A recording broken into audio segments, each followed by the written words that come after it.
Quand on semble douter de l'amour de Dieu et manquer de confiance en ses promesses, on le déshonore et on contriste le Saint-Esprit.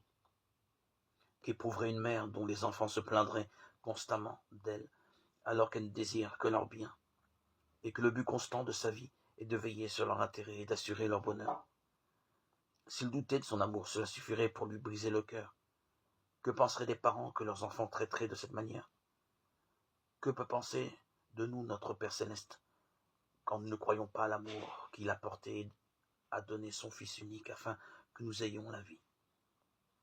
L'apôtre écrit, lui qui n'a point épargné son propre Fils, mais qui l'a livré pour nous tous, comment ne nous donnera-t-il pas aussi toutes choses avec lui? Romains 8, 32. Et pourtant, ils sont nombreux ceux qui, par leur action, si ce n'est par leurs paroles, disent « Ce n'est pas pour moi que le Seigneur parle ainsi.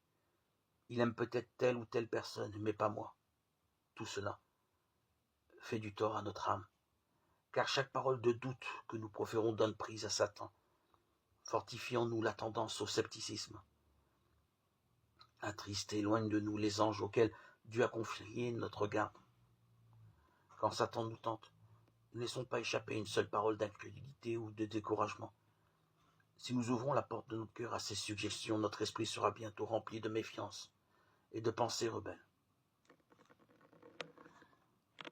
Et si nous exprimons nos sentiments, chaque doute que nous énoncerons non seulement réagira sur nous, mais jettera une semence qui germera dans la vie d'autrui et portera des fruits dont il nous sera sans doute impossible d'arrêter la croissance.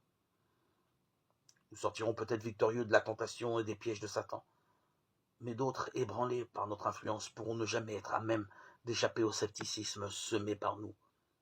Combien il est important que nous ne prononcions que des paroles pouvant communiquer la force spirituelle et la vie.